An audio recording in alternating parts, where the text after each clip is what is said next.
যান ইন্সপেক্টর, এখন যদি ওকে জেলে নিয়ে যান তাহলে হয়তো এই জন্মের মতো ও শুধরে যাবে।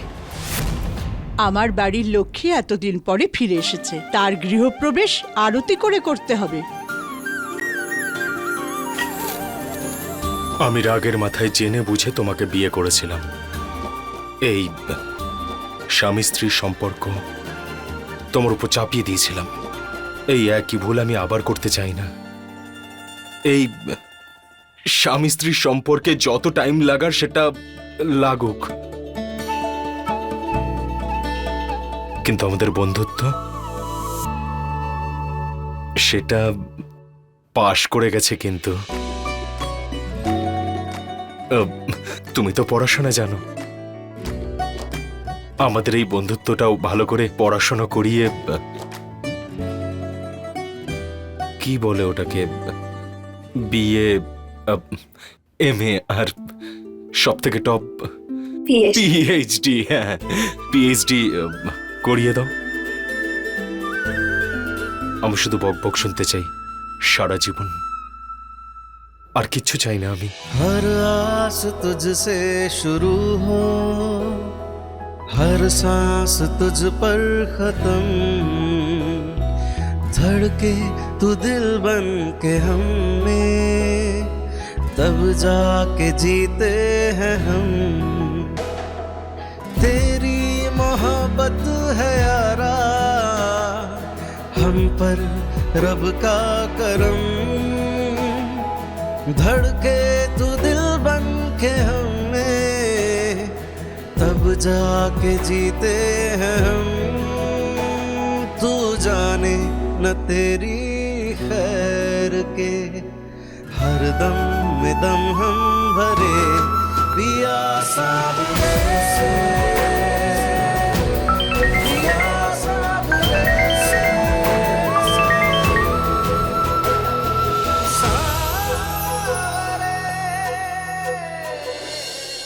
কবিতার ফোন। হ্যালো, পবনের জ্ঞান ফিরে গেছে, আমাদের ওর সঙ্গে দেখা করতে যাওয়া উচিত। এখনই আসছি। কবিতা ফোন করেছিল, পবনের জ্ঞান ফিরে এসেছে, আমাদের হসপিটাল যেতে হবে। চলো।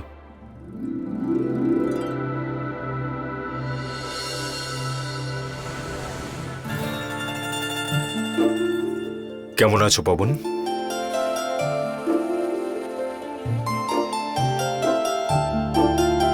ব্যাস ব্যাস ব্যাস, রেস্ট নাও। এত পাপ কাজ করার পর যে কেউ লজ্জিত বোধ করবে স্যার। তুমি পাল্টে গেছো সেটা ভালো ব্যাপার, আমার নাম কেন পাল্টাচ্ছ? আমি রানা দাদাই ঠিক আছি।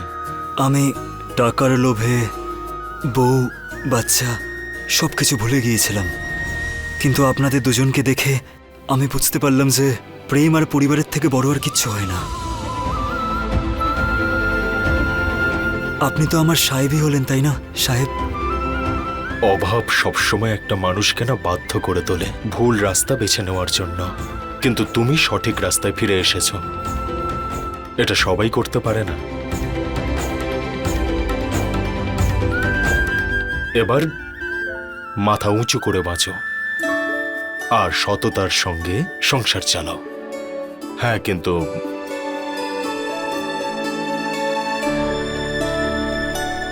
সোনামণির সব দায়িত্ব আজ থেকে আমার আর আপদের। কিন্তু সাহেব, ও কিন্তু 1 নম্বরের জেদি ছেলে। দেখুন, আপনাকে কিন্তু ওর কথা শুনতে হবে, না হলে ও কিন্তু কখনো ক্ষমা করবে না।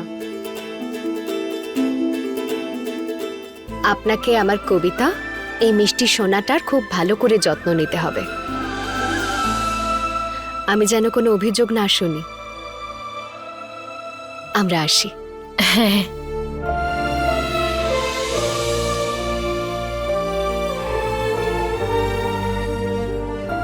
নমস্কার। ভালো থেকো।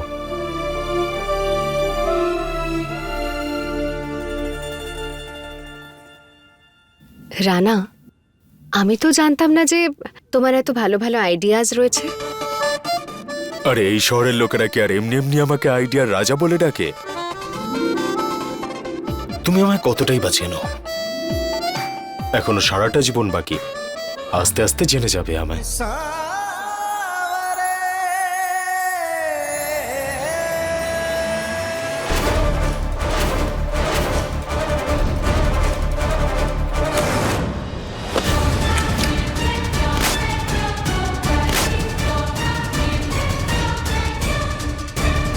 বলেছিলাম না তোকে যে এই বিয়েটা হবে না, মানে কিছুতেই হবে না।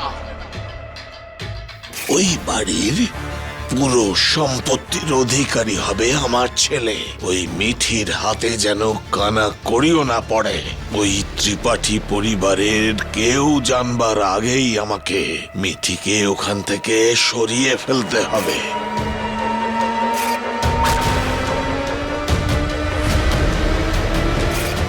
বুড়ো রাকেশ, আমার তো জ্ঞান ফিরে এসেছে, কিন্তু এবার যদি আমি তোকে শেষ করতে না পারি তাহলে আমার নামও দুষ্যন্ত নয়। তাছাড়া এই পবনার কবিতার পুচকাটা কি মিষ্টি? হ্যাঁ, খুবই। কিন্তু যদি তোমায় ওকে শান্ত করার জন্য রাতে 3 বার উঠতে হয় না, তখন তুমি বুঝতে পারবে। তাহলে আমাকেও এরকম একটা পুচকা দাও, তারপরে দেখো আমি কি করি। মা গঙ্গা। এতে মা গঙ্গা আবার কি করবে? হ্যাঁ রানা, তুমি না, শোনো, আমি তোমায় একটা দরকারি ঠিক কথা আছে, বলতে চাই। ছেলে হলেও কোনো আপত্তি নেই। উফ, তুমি 1 মিনিটের জন্য একটু সিরিয়াস হয়ে কথাটা শুনবে? বল। রানা, আমি আরো পড়তে চাই। আমি জানি যে একটু বেশি পড়াশোনা জানা মেয়েদের প্রতি তোমার প্রবলেম। এই প্রবলেমটা পুরনো রানার ছিল, যাকে তুমি পাল্টে ফেলেছ। কিন্তু এই রানা শুধু তার আপদকে পাশে চায়, আর কোনো প্রবলেম নেই। তোমার যতটা মন চায়, যতদূর পড়তে চাও ততটা পড়ো, আমি তোমার পাশে আছি।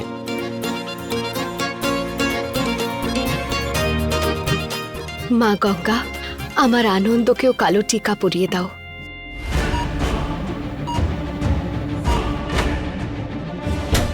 এই, আরে চোখে দেখতে পাও না নাকি? তুমি ঠিক আছো? হ্যাঁ, আমি ঠিক আছি। কি জানে কি আলাদা করে চলে গেল এভাবে। এমনটা তো আর কেউ করতেই পারবে না রানা।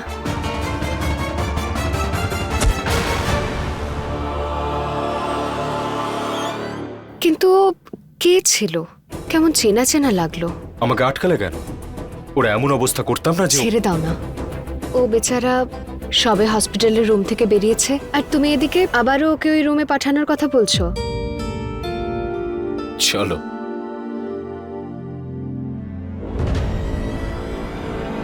সাবধানে থাকিস রাকেশ, তুই আমার এই অবস্থা করেছিস না, এবার তুই দেখ আমি সুদ সমেত তোর থেকে প্রতিশোধ নেব।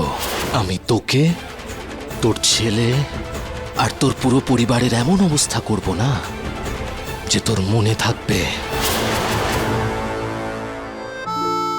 জয়া দিদি, আপনার সন্তানকে বাড়ি নিয়ে যাওয়ার জন্য আমাকে জিজ্ঞেস করার কোনো প্রয়োজন নেই। আসলে বৌদিমণি, এতদিন অপেক্ষার পর সবকিছু ঠিক হয়েছে তো, তাই আমি ভাবলাম আপনার খারাপ না লাগে। কিন্তু এই জামাই বরণের রীতি গতবারও বাকি ছিল তো। হ্যাঁ, কিন্তু এখন হবে তো। কি হবে দিদা? বলো। ওই জামাই বরণ করতে হবে সোনামা। তাই রানা বাবু, তোমার যদি আপত্তি না হয় তো আজকের রাতে তুমি আমাদের বাড়ি থাকতে পারবে? তারপর সকালে নিয়ম করে নেব। আরে এখানে তো দারুণ হয়ে আছে ব্যাপার স্যাপার। আমি তো কখন থেকে ভাবছি যে কবে আমি শ্বশুর বাড়িতে যাব আর রিল্যাক্স করব।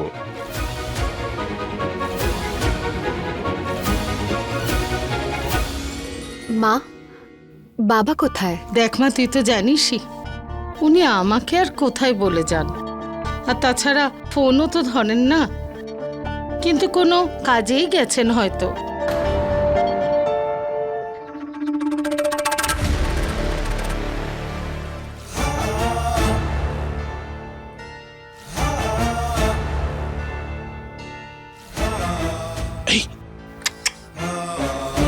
এদিকে আয়।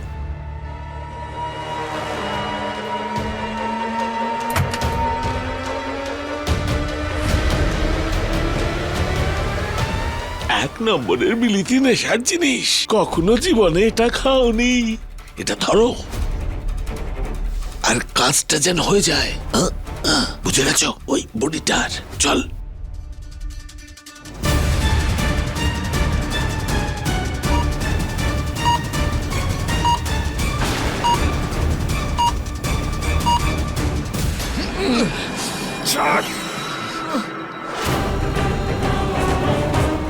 আরে বুড়ি রক্ষাকর্তা করতে গেল।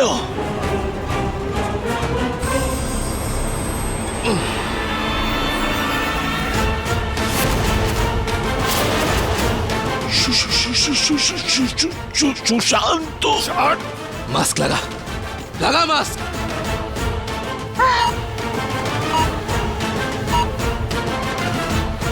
রাকেশ,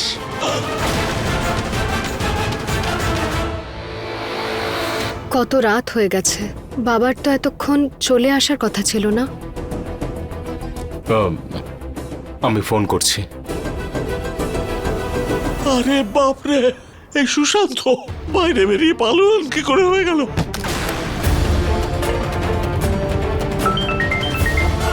ছোট বাবু,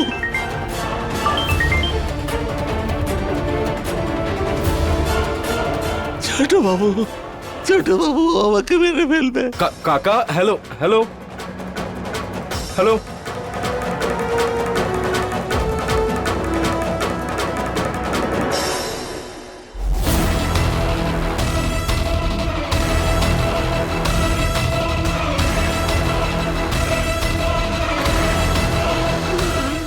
না সুশান্ত। রাকেশ, এবার তোকে আমার হাত থেকে কে বাঁচাবে? ছাড়বো না আমি তোকে। পাগল, ওয়ার্ডে ভর্তি করে দাও ওকে। পালা রাকেশ। আরে পালাই বাবা, মেরে দেবে।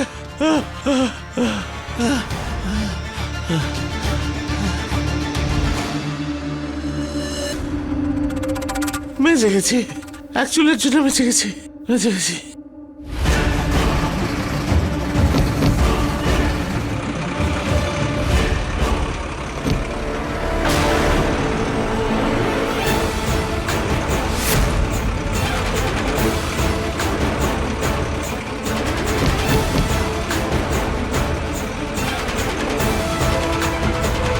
বাবা, কাকা,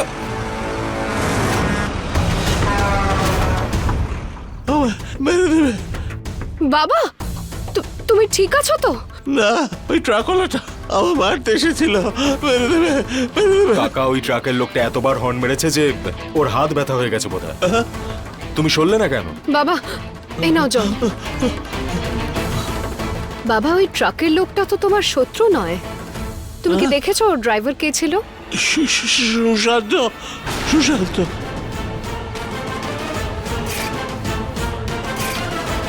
ও তো কোমায় ছিল। না না, ও ঠিক হয়ে গেছে। জয়া দিদি, আপনি একদম চিন্তা করবেন না, রানা আর মিঠি রাকেশ দাদাকে ঠিক নিয়ে আসবে।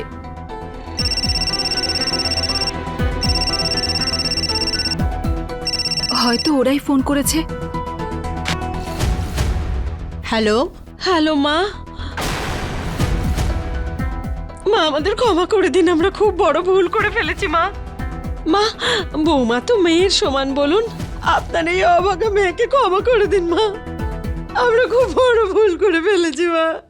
মা, আমি তোমার কিল্লু, তুমি আমায় জন্ম দিয়েছো মা, তুমি আমায় ক্ষমা করে দাও, তোমার থেকে দূরে সরিও না আমায়, একটা সুযোগ দাও মা।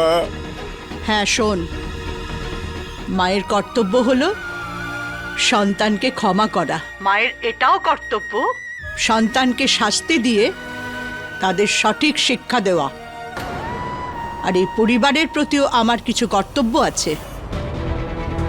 তোমাদের দুজনকে ওখানে থাকতে হবে, এটাই ফাইনাল। মা,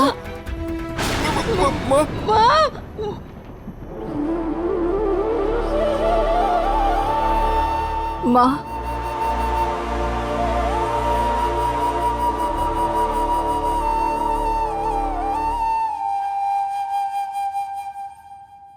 শাশুড়ি মা, আপনি নিজে এতটা কষ্ট পেয়ে আমাদের জন্য কিছু করবেন না। Baby loves family. মামা মামি তো আমাদের পরিবারেরই অংশ, তাই না? হ্যাঁ দিদা, বাবা তো ঠিকই বলছে। কৈলাস আর মধু বৌদিকে না জামাই বাবা, ওরা এখানে আসবে না। ছেলেটাই আমার জীবনের সবচেয়ে বড় ভুল। আমি ছেলেটাকে সঠিক মানুষ করতে পারিনি, কিন্তু হয়তো ওখানে জেলখানায় একজন ভালো মানুষ তৈরি হবে, এবং খুব তাড়াতাড়ি। মা বাবা ফোন করেছিল? হ্যাঁ। মা, লক্ষণের কথা ভেবে রাজি হও, ক্ষমা করে দাও ওদের। কিন্তু আমি ওদেরকে এত সহজে ক্ষমা করতে পারবো না পিসি। ওরা রানা দাদা আর বৌদিকে মারার চেষ্টা করেছে। ওদেরকে কর্মের ফল ভোগ করতেই হবে।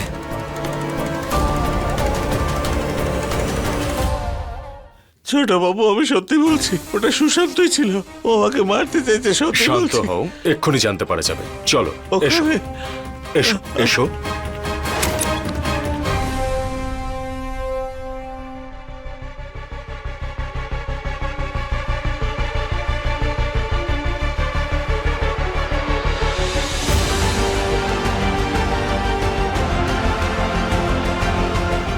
সুশান্ত বাবা, ও এখনো পর্যন্ত কোমাতে। তোমার নিশ্চয়ই ভুল হচ্ছে। জীবনের লীলা দেখো। কোনো ব্যাপার না কাকা, অন্ধকারে হয়তো বুঝতে পারোনি। চলো বাড়ি যাওয়া যাক, এসো।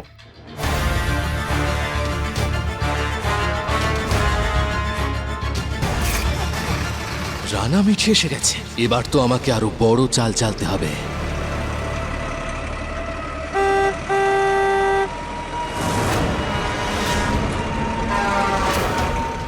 আমি বেঁচে থাকতে ওই বুড়োকে আমি শান্তিতে থাকতে তো দেব না। রানা, ওই বুড়োই আমার এই অবস্থা করেছে। এবার আমি তোমাদের সকলের এর থেকেও খারাপ অবস্থা করব।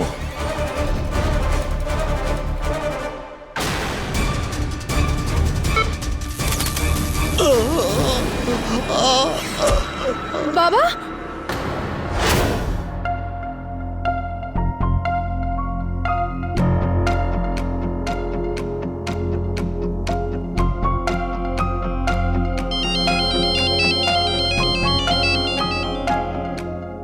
মা ফোন করেছিল। হ্যালো। হ্যাঁ মা, কাকা এখন ভালো আছে। তুমি চিন্তা করো না, আমরা একসঙ্গেই আছি। হ্যাঁ, করছি।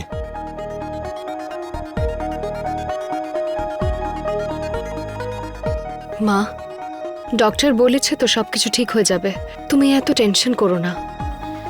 মিঠিমা, তুই আর রানা বাবু আমার কাছে আছিস, আর আমার কোনো চিন্তা নেই।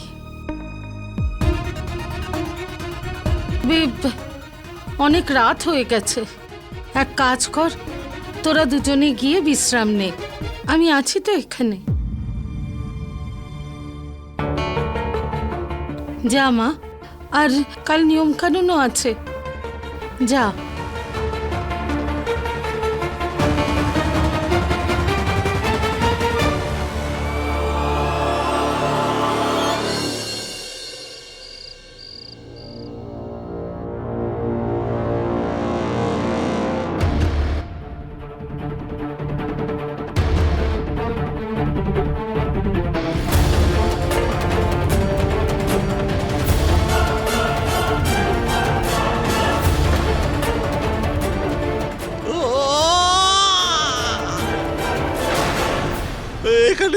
এখানে কে আমাকে মেরে ফেলবে, মেরে ফেলবে, আমাকে মেরে ফেলবে। বাবা, রানা, কি হয়েছে না, আমাকে মেরে ফেলবে, মেরে ফেলবে। কি হয়েছে? কি হয়েছে তোমার? কি হয়েছেটা কি? কি হলো? ছোট বাবু, ছোট বাবু, কে জানে কি সব বলছে। মেরে দেবে আমাকে, মেরে দেবে, মারতে চাইছে আমাকে। এখানে এখানে কেউ নেই। ও এসে গেছে, কাকা চিন্তা নেই, দরজাটা আমরাই লক করেছি। এই নাও। বন্ধ দরজার বাড়ি থেকে কেউ কি করে আসবে?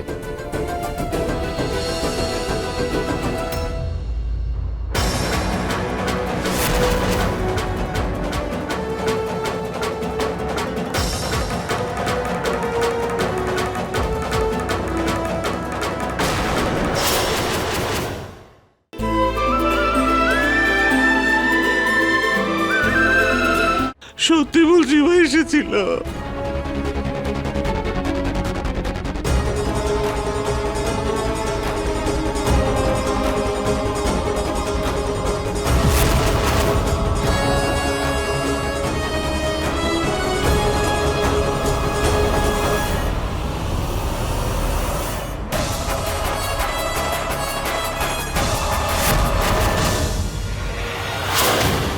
আমি একটা রহস্য জানি, এটা কে লিখলো এখানে, কিন্তু যেই লিখুক সে কি এমন রহস্য জানে?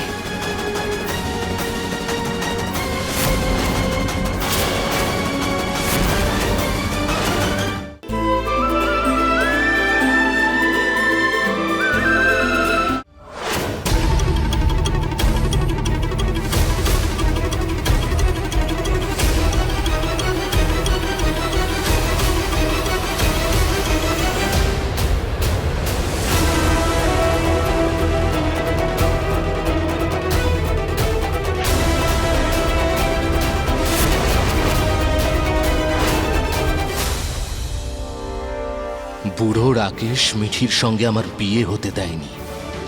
এবার কাল আমি রানা মিঠির ওই অনুষ্ঠানই হতে দেব না।